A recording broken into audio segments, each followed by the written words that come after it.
Mi hermana me llamó a las 2 de la madrugada llorando y exigiendo dinero para su hijo, incluso diciendo que la culpa sería mía si no la ayudaba. Así que, finalmente, pronuncié 3 palabras que debí haber dicho hace años: llama a tu marido. Tengo 33 años. Soy coordinador de logística para una empresa de transporte de mercancías a las afueras de Richmond, lo que significa que paso mis días asegurándome de que las cosas lleguen a donde se supone que deben ir, lo cual es irónico porque en mi propia familia nada ha ido por donde debía durante aproximadamente una década. Debo contarte sobre Michelle.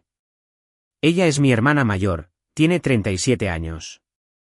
Tiene un hijo llamado Haylen, que acaba de cumplir 21.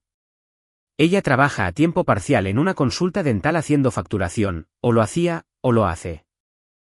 Sinceramente, dejé de llevar la cuenta porque el trabajo cambia cada vez que pregunto y la respuesta siempre lleva a porque necesita dinero. Aquí tienes un recuerdo que necesito que tengas antes de que cualquier otra cosa tenga sentido. Cuando yo tenía 9 años y Michelle 13, nuestro padre se fue. No dramáticamente, no con una pelea. Simplemente dejó de volver a casa y, finalmente, la casa lo aceptó como una casa acepta una puerta que ya no cierra bien. Simplemente aprendes a empujar con más fuerza. Recuerdo el primer sábado después de que se volvió permanente, lo cual es una palabra extraña para algo que nadie anunció, pero que todos entendieron. Estaba sentado en el suelo de la cocina haciendo los deberes porque la mesa tenía las cosas de Reye, y había aprendido a no mover sus cosas. Ella entró, me miró en el suelo, no dijo nada durante un minuto, luego hizo 2 sándwiches de mantequilla de cacahuete, le cortó las cortezas al mío porque sabía que no me gustaban, lo puso en un plato y lo dejó en el suelo a mi lado. Ella se sentó frente a mí y comió el suyo sin plato, simplemente sosteniéndolo sobre el linóleo. Y nos sentamos allí en el suelo de la cocina comiendo sándwiches de mantequilla de cacahuete en silencio mientras la casa se acomodaba a nuestro alrededor. Esa era ella. Esa es la Reye que sigo buscando en la Reye que llama a las 2 de la madrugada pidiendo $9,800. No la he encontrado en mucho tiempo. Reye tuvo a Haylen cuando tenía 16 años. Curtis tenía 17. Lo intentaron durante unos años y les daré crédito por ello. Pero para cuando Haylen tenía 4 años, Curtis se había ido. O esa es la historia que Reye contó. Curtis se fue. A Curtis no le importó. Curtis estaba muerto para ella. Lo dijo tantas veces que se convirtió en un mueble más en la habitación, algo que dejas de notar porque siempre ha estado ahí. Yo tenía 18 años cuando empecé a trabajar a tiempo completo. Y fue aproximadamente entonces cuando empezaron las llamadas telefónicas, no las de las 2 de la madrugada, sino llamadas normales. Reye necesitaba pañales. Rachel necesitaba que le cubrieran la factura de la luz. Michelle necesitaba $200 para la guardería de Haylen porque el pago estaba atrasado y le cobrarían una tarifa. Las cantidades eran pequeñas, la frecuencia era constante, y yo decía que sí cada vez porque recordaba el sándwich de mantequilla de cacahuete en el suelo de la cocina, y pensé que estaba ayudando. Mi amigo Devon, a quien conozco desde el instituto y que instala sistemas de climatización y entrega opiniones con la misma eficiencia directa, me dijo una vez que yo tenía los límites financieros de una puerta mosquitera en un huracán. No se equivocaba. También una vez se comió un pollo asado entero en mi camión durante la hora del almuerzo y no me ofreció nada. Así que su juicio, aunque preciso, se aplica de forma selectiva. Las cantidades crecieron, las llamadas se hicieron más específicas, las razones siempre involucraban a Haylen, que era la parte a la que nunca se podía decir que no porque Haylen era un niño y los niños no eligen sus circunstancias.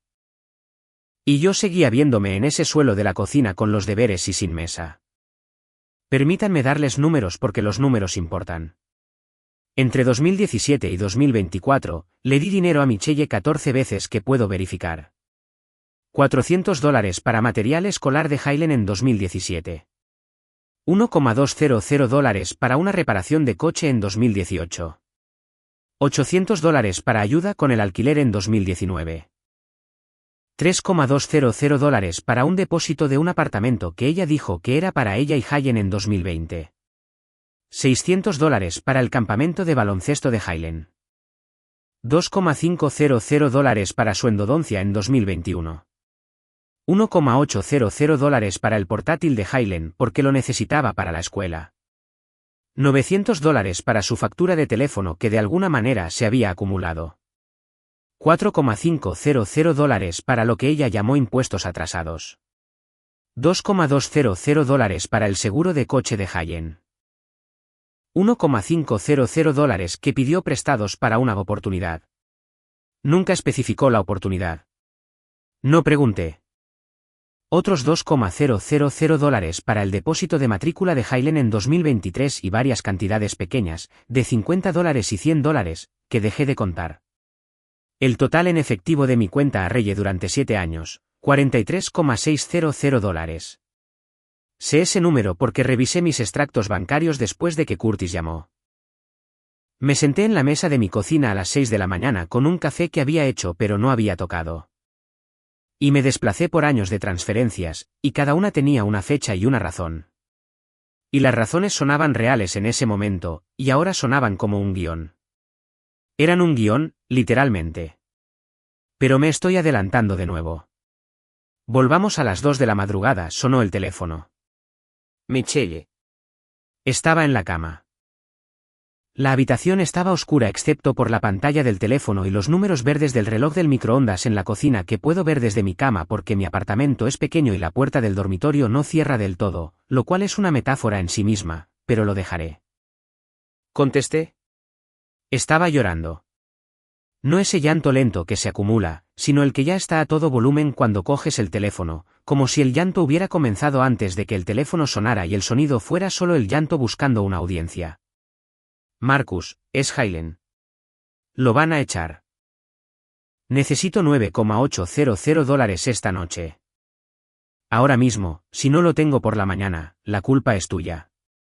¿Entiendes? La culpa es tuya. Me senté. Las sábanas olían a detergente de lavandería, y el ventilador hacía ese clic rítmico que hace cuando está en la velocidad más alta, un tic que normalmente encuentro relajante, pero que en ese momento sonaba como un reloj. Dije, ¿expulsado de qué? Y ella dijo. Su programa, todo su futuro. ¿Quieren el saldo para mañana por la mañana o está fuera? Lo he intentado todo. Eres el único que puede ayudar. Dije, ¿has llamado a Curtis? 3 segundos de silencio. Luego su voz cambió, bajó. El llanto se volvió frío y plano como un cajón que se cierra. Curtis no es el padre de Hayen. Él es Reye. Él no forma parte de esto. No lo metas en esto entonces. No sé qué decirte. Así que eso es todo. Tu sobrino está a punto de perderlo todo y vas a colgar. Llama a Curtis. Ella empezó a gritar. Aparté el teléfono de mi oído y pude sentir el sonido en mi muñeca. Esperé. Cuando ella hizo una pausa para respirar, dije, voy a colgar ahora. Y lo hice. Puse el teléfono boca abajo en la mesita de noche. Miré al techo. El ventilador hacía clic. Me volví a tumbar. No dormí. Simplemente me quedé allí con las botas puestas en los pies equivocados y la habitación oscura y el teléfono boca abajo y la sensación de que algo terminaba para lo que aún no tenía palabras. En 40 minutos, el teléfono volvió a zumbar. No era Reye, era mi madre, Lorraine, luego mi tía Pauline, luego Reye de nuevo. Luego 2 números que no reconocía. Vi la pantalla encenderse y apagarse. Encenderse y apagarse como un pequeño latido mecánico en la mesita de noche. A las 5 de la madrugada, tenía 23 llamadas perdidas y 4 mensajes de voz. Me senté en el borde de la cama y los escuché. Mensaje de voz 1, Michelle llorando, no puedo creerlo. Mi propio hermano, tu propio sobrino. Si le pasa algo, nunca te perdonaré. Mensaje de voz 2, Lorraine, mi madre, su voz tensa y cautelosa, como se pone cuando ha tomado partido pero no quiere que suene así. Marcus, cariño, por favor, llama a tu hermana. Está destrozada. No es momento de demostrar nada. Solo ayuda, por favor. Mensaje de voz 3, tía Pauline. Y este lo recuerdo palabra por palabra porque fue el que me hizo ponerme las botas. Por eso nadie te llama, Marcus. Tienes el dinero. Siempre tienes el dinero y prefieres dejar que un niño sufra antes que ser un hombre. ¡Qué vergüenza! Me levanté. Me temblaban las manos. No de ira, sino de ese tipo particular de adrenalina que surge cuando te dicen que eres el villano de una historia escrita por otra persona. Hice café. Me quedé en la cocina sosteniendo la taza y sin beberla, escuchando el zumbido del refrigerador y esperando el cuarto mensaje de voz porque había visto el número desconocido y algo en él se sentía diferente a los demás. Mensaje de voz 4. Curtis. Eso nos lleva de vuelta a las 5:47 de la madrugada. Curtis habló durante 22 minutos en esa primera llamada. Lo sé porque revisé el registro de llamadas después. Habló lentamente, como habla la gente cuando ha estado esperando mucho tiempo para decir algo y quiere hacerlo bien. Hizo pausas entre frases como si estuviera comprobando la precisión de cada una antes de soltarla. Podía oír una televisión de fondo a bajo volumen y en un momento escuché una puerta cerrarse suavemente, lo que creo que era Hayen en otra habitación dando espacio a su padre para hacer esa llamada. Esto es lo que me dijo. Curtis nunca dejó a Hayen. Michelle lo echó cuando Hayen tenía 4 años. Le dijo que si intentaba contactar a Hayen directamente, presentaría una orden de alejamiento. Curtis tenía 21 años en ese momento, trabajaba en una tienda de neumáticos ganando $11.50 la hora. Sin abogado, sin dinero para uno, sin entender que una amenaza no es lo mismo que una orden judicial. Él le creyó. Se echó atrás. Pasó 5 años pensando que no tenía derecho legal a ver a su propio hijo. Nunca lo verificó. Nunca hubo una orden de alejamiento, ni siquiera una solicitud, ni un solo papel con la firma de un juez. Ella lo expulsó de la vida de su hijo con una frase que nunca tuvo que probar. Y el farol se mantuvo durante años porque Curtis estaba demasiado quebrado y asustado para desafiarlo. Pero Curtis no desapareció. Empezó a enviar a Reye $350 al mes, voluntariamente, no por orden judicial, porque ella le dijo que si dejaba de hacerlo, le diría a Hayen que los había abandonado por completo. Así que Curtis pagó todos los meses, transferencias bancarias que él capturó y guardó en una carpeta en su escritorio. Tiene recibos de cada una. $350 84 meses igual a $29,400 enviados a la madre de su hijo para su hijo. Haylén nunca vio un solo dólar, ni uno solo. Curtis estaba pagando el alquiler de una relación que no se le permitía tener. Y el dinero iba a un sistema que usaba el nombre de su hijo para extraer dinero de todos los demás también. Y hace 3 años, Curtis intentó advertirme. Me envió un mensaje de Facebook explicándome que Reye estaba interceptando dinero y mintiendo sobre las necesidades de Hayen. Lo expuso todo, fechas, cantidades, patrones. Pasó 1 hora escribiéndolo. Dijo que reescribió el primer párrafo 4 veces porque no quería sonar amargado. Quería sonar claro. Nunca lo vi. Fue a las solicitudes de mensaje, esa carpeta grisácea donde Facebook pone los mensajes de no amigos. La carpeta que existe específicamente para que nunca tengas que leer nada incómodo. Yo no reviso las solicitudes de mensaje. Nadie revisa las solicitudes de mensaje. Curtis esperó una respuesta durante 2 semanas, luego 1 mes, luego dejó de esperar. Asumió que no me importaba. Yo asumí que él estaba ausente. 2 hombres equivocados el uno con el otro durante 3 años porque ninguno de los dos hizo clic en una carpeta, y uno de ellos no podía pagar los $200 la hora que le habría costado a un abogado hacer clic por él. Me senté en la mesa de mi cocina procesando esto y el café estaba frío y no había tomado un solo sorbo y el sol entraba por las persianas en franjas por el suelo y pensé en Desel haciendo sándwiches de mantequilla de cacahuete en el suelo de una cocina hace 24 años y pensé en la misma mujer. Gestionando una hoja de cálculo sobre su propia familia y esas 2 personas no cabían en el mismo cuerpo pero vivían allí de todos modos porque había una hoja de cálculo. Hace 4 meses, Hayen, ahora de 21 años, estaba buscando su certificado de nacimiento porque Roselle le dijo que estaban a punto de ser desalojados y que necesitaba empezar a solicitar vivienda. El desalojo era real, pero mientras Haylén hurgaba en el armario de Rachel, encontró una carpeta. Dentro de la carpeta había una hoja de cálculo impresa, actualizada a mano con correcciones a bolígrafo en los márgenes. La hoja de cálculo registraba a cada miembro de la familia a quien Desel había pedido dinero, nombres a la izquierda, fechas en la parte superior, cantidades en cada celda, codificadas por colores, verde para pagado, amarillo para pendiente, rojo para rechazado, reintentar en 3 meses. Mi columna tenía notas, respuesta al ángulo de Hailen, mejor entre octubre y diciembre. Culpa por las fiestas. Ella estaba perfilando a su propia familia, pero la hoja de cálculo era solo el efectivo. Había una segunda página, favores no monetarios, avales, artículos prestados y nunca devueltos. Un coche que le presté en 2019 durante 2 semanas que ella vendió, un depósito de seguridad que cubrí, el portátil que compré para Hayen que fue empeñado en un mes. Existían registros de casas de empeño. La identificación de Reye en cada transacción. Ella había estado convirtiendo regalos en efectivo.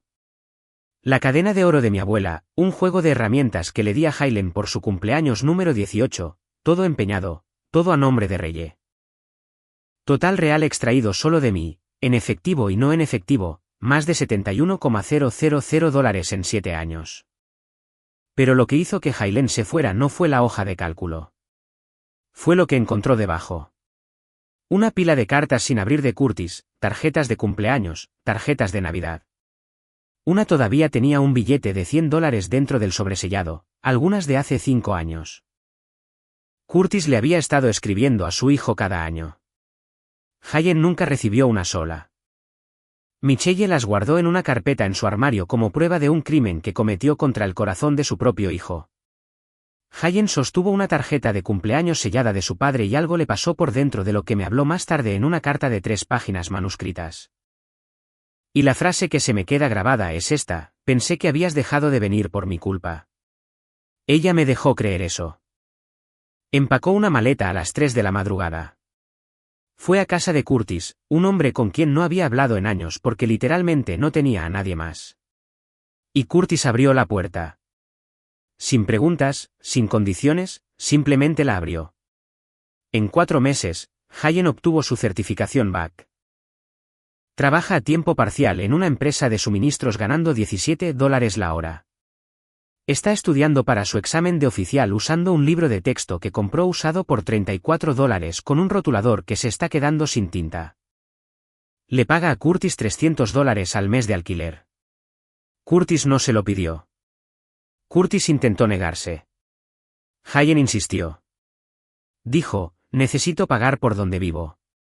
Así es como funciona cuando es real. Estaba hablando de algo más que el alquiler.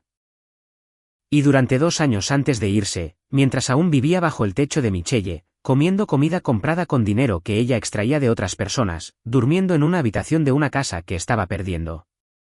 Hailen había estado construyendo su propio expediente en silencio, con cuidado. Como se construye algo cuando la persona sobre la que lo estás construyendo duerme a 20 pies de distancia y puedes escuchar sus conversaciones telefónicas a través de la pared. Capturas de pantalla de mensajes de texto donde Michelle contaba a diferentes miembros de la familia diferentes historias sobre la misma emergencia. Fotografías de recibos de casas de empeño que dejó en su bolso. Un diario manuscrito que documentaba cada mentira en la que la pilló, fechado, descrito con las palabras específicas que usó escritas entre comillas porque entendía, incluso a los 19 años, que las palabras exactas importan. Empezó el diario a los 19 años después de que ella le dijera que su fondo universitario nunca había existido. Había habido un fondo universitario. Mi abuela y yo lo habíamos creado cuando Hayen tenía 12 años, $6,200. Michelle lo agotó en 2021, pero la forma en que dijo nunca existió con un pequeño encogimiento de hombros como si la pregunta fuera tonta. Algo en eso sonaba practicado. Hailen no la desafió. Se fue a su habitación y escribió la fecha en un cuaderno de composición y debajo escribió: ella mintió sobre el fondo universitario. Pude oírlo. Esa fue la primera entrada. Hay más de 200 páginas después de eso. El chico al que Reye seguía presentando como indefenso era la persona más meticulosa de la familia. Después de la llamada de Curtis, pasé 3 días en un estado que solo puedo describir como muy inmóvil. Fui a trabajar. Conduje la misma ruta. Me estacioné en el mismo lugar. Comí en mi escritorio y no podría decir a qué sabía nada. Por la noche, me sentaba en mi sofá y la televisión estaba encendida. Pero yo estaba mirando la pared detrás de ella, revisando los números, revisando los años, revisando cada llamada telefónica de Michelle a través de un filtro que no había sabido que existía hasta que Curtis me lo entregó a las 5:47 de la mañana. 3 días de eso, 3 días mirando mi aplicación bancaria y desplazándome por transacciones con el nombre de Michelle, y cada una se sentía como leer un recibo de una tienda que pensé que era una organización benéfica, pero en realidad era un negocio. Devon vino la segunda noche con un paquete de 6 cervezas baratas y una bolsa de cacahuetes de gasolinera. Y no dijo mucho, lo cual para Devon es un acto de extraordinaria disciplina porque el hombre tiene opiniones sobre los ventiladores de techo y las expresa sin que se le pida. Se sentó en mi sofá y bebió y peló cacahuetes en un bol que había puesto para patatas fritas. Y en un momento, dijo, tienes la cara de un hombre que está haciendo cálculos que no quiere terminar. Le conté todo. Él escuchó. Comió cacahuetes. Luego dijo, ¿$71,000? Dije, sí. Dio un largo trago a su cerveza, miró al techo y dijo, por $71,000, al menos podría haber empeñado algo que no notaría. Creo que estaba bromeando. Con Devon, no siempre se sabe porque el hombre expresa el humor y la furia con la misma voz plana, y a veces son la misma cosa. Llamé a Curtis de nuevo al tercer día. Le dije que quería ver el expediente. Quería ver la hoja de cálculo. Quería ver a Hayen. Parte de mí tenía miedo de ver a Hayen. Parte de mí tenía miedo de que me mirara como se mira a alguien que debería haber sabido y no lo hizo. Y una pequeña parte de mí, la parte de la que no hablamos, tenía miedo de que ver a Hayen significara aceptar que había pasado 7 años financiando la jaula en la que creció. Nos reunimos en un restaurante de la Ruta 1, cabinas de vinilo, café en esas tazas de cerámica pesadas con la mancha de café marrón que nunca se quita. El tipo de lugar donde la camarera llama a todos, cariño, y te rellena la taza sin preguntar. Haylén era más alto de lo que recordaba y más delgado, y tenía un apretón de manos que aún era demasiado firme. Llevaba un polo de trabajo de la empresa de suministros con una etiqueta con su nombre que decía J. Y sus manos tenían el tipo de aspereza seca que viene de manejar accesorios de cobre todo el día. Curtis se sentó a su lado. Tranquilo, presente, sólido en la cabina. El tipo de presencia que solo importa cuando sabes lo larga que fue la ausencia. Haylén me mostró el diario. No lo leí allí. Me dio una copia, más de 200 páginas fotocopiadas en un FedEx. La leí en casa, en mi camión en el camino de entrada, porque empecé a leer en el camión y no pude parar. Y para cuando levanté la vista, el sol estaba detrás de los árboles, y había estado sentado allí durante 40 minutos, y el motor había estado apagado todo el tiempo, y la cabina estaba fría, y mis manos estaban rígidas sobre las páginas, y no había buscado la llave. Envié la hoja de cálculo a todas las personas que figuraban en ella. Sin carta de presentación, sin explicación, solo el documento. 14 sobres, el mismo martes. Estaba en el mostrador de correos, y la mujer detrás del cristal me preguntó si necesitaba seguimiento para alguno de ellos, y le dije, no, algunas entregas no necesitan seguimiento. Solo necesitan ser enviadas. Mi teléfono sonó 11 veces ese día. Cada llamada era de un miembro diferente de la familia procesando su propia columna. Algunos estaban tranquilos, otros enojados. Mi primo Terren, que figura en la hoja de cálculo por $2,400 en 3 emergencias, llamó y dijo una palabra, vaya. Luego colgó. Esa fue toda la llamada. Michelle se enteró de que Hayen vivía con Curtis cuando condujo hasta su campus. Y el asesor de residentes dijo que se había mudado hacía meses. Ella me llamó, esta vez no llorando, sino gritando. El tipo de gritos que no tienen espacios entre las palabras. Tú pusiste a mi hijo en mi contra, tú y Curtis. Lo envenenaste. Esperé a que respirara. Luego dije, se fue por su cuenta. Encontró la carpeta. La palabra carpeta la detuvo. 3 segundos de silencio total.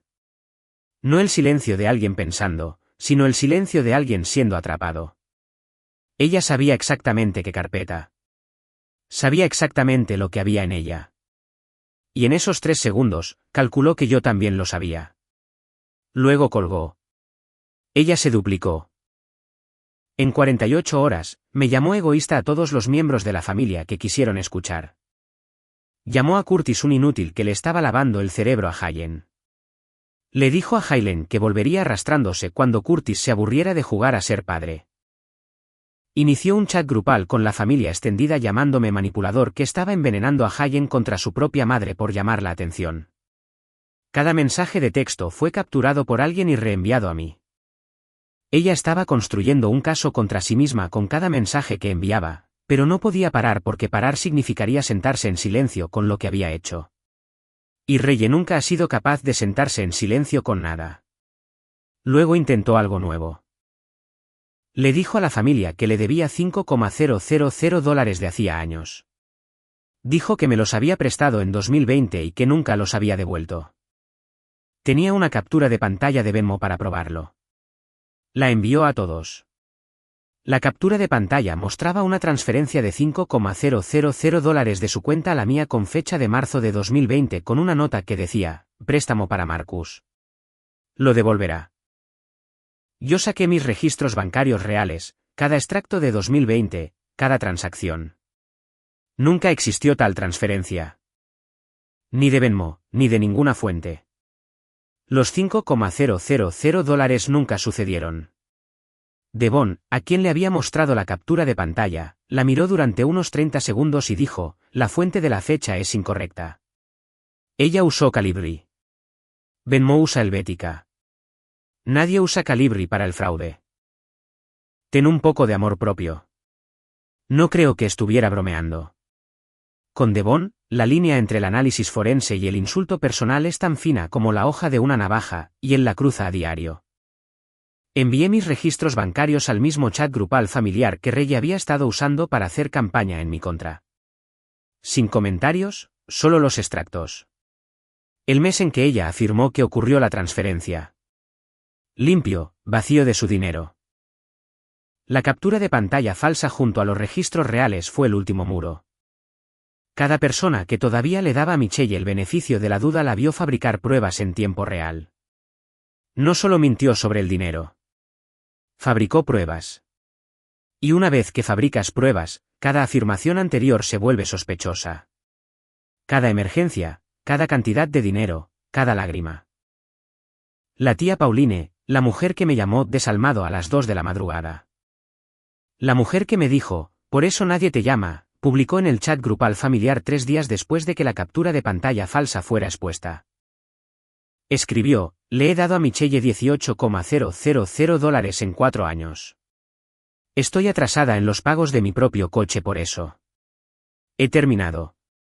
Lo siento, Marcus. Debería haber hecho preguntas antes de pedirte que escribieras cheques.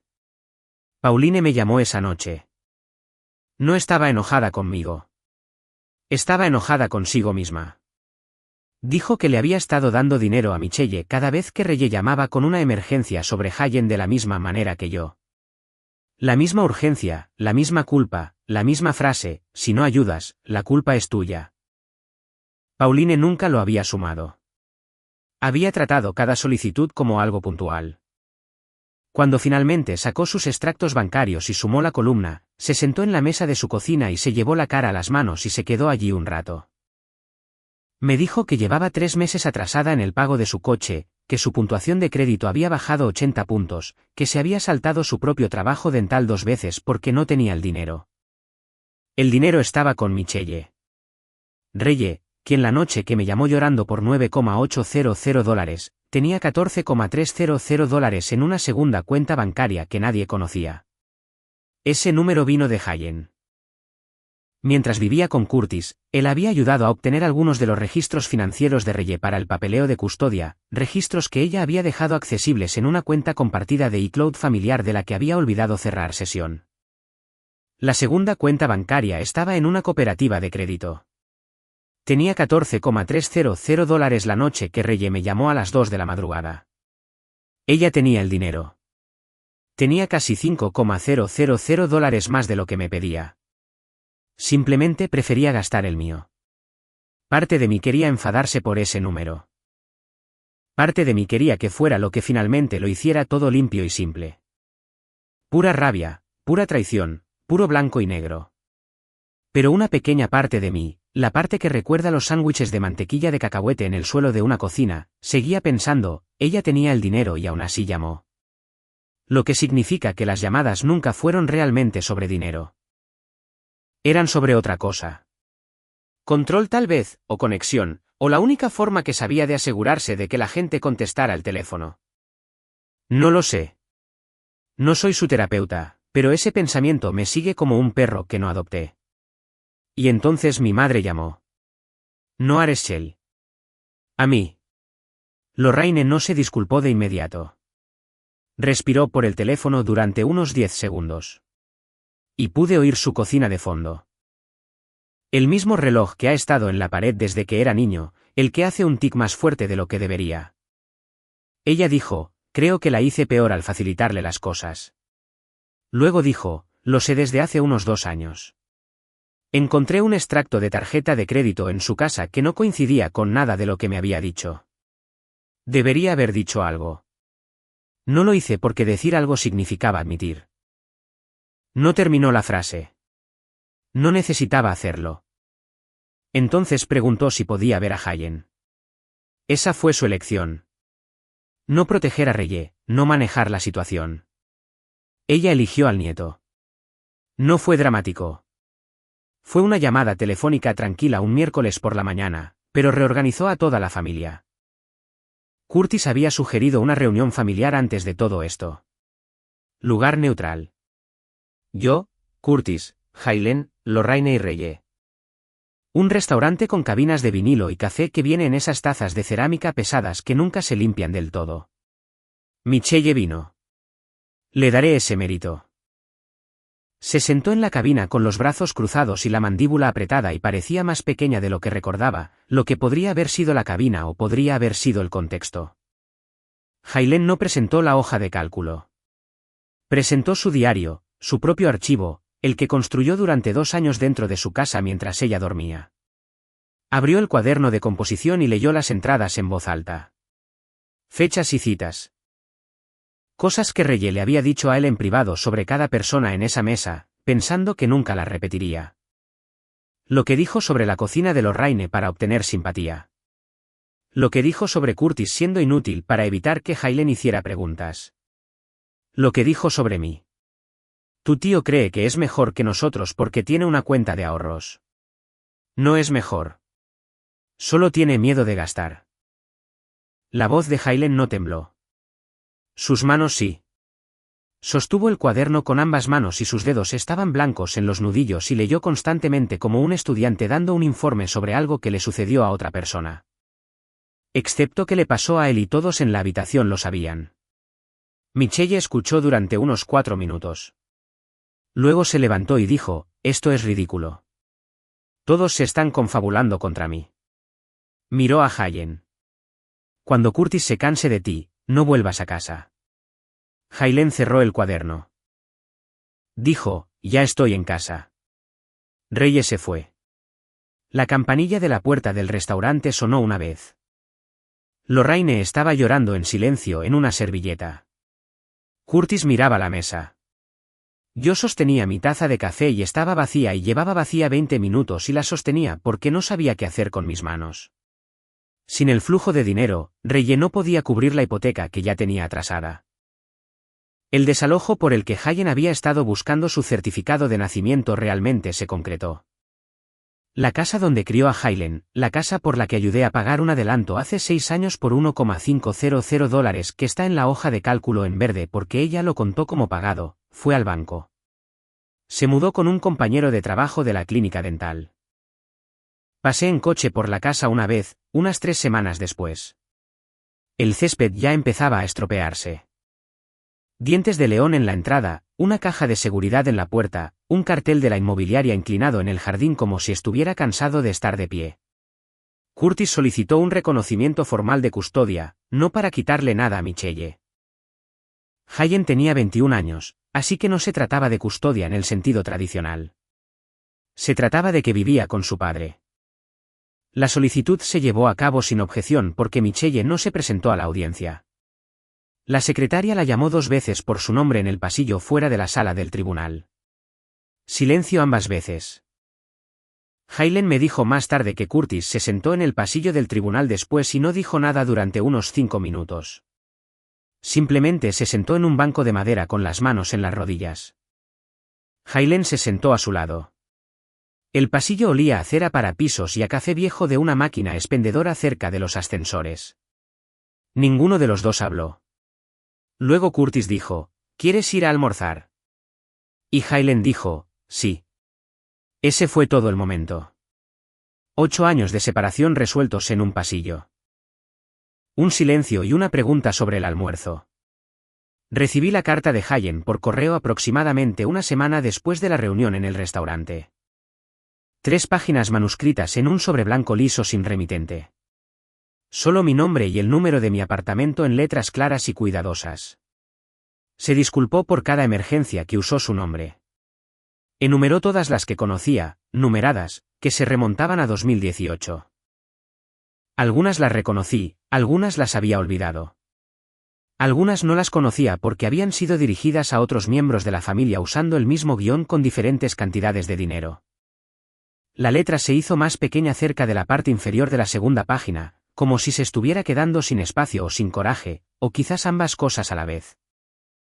Había 2 lugares donde la tinta estaba ligeramente borrosa, y pasé más tiempo del que debería mirando esas manchas, tratando de decidir si eran de su mano arrastrándose por la página o de otra cosa. La frase a la que sigo volviendo es la que ya les dije. Pensé que habías dejado de venir por mi culpa. Ella me dejó creer eso. También escribió algo cerca del final en lo que pienso en momentos extraños. Mientras conduzco, mientras estoy en la fila del supermercado, mientras estoy acostado en la cama a las 2 de la madrugada. Cuando todo está en silencio y el teléfono está oscuro y el ventilador hace clic. Escribió, empecé el diario porque no quería convertirme en alguien que no se da cuenta. Ella no se dio cuenta de lo que les estaba haciendo a las personas o se dio cuenta y lo hizo de todos modos.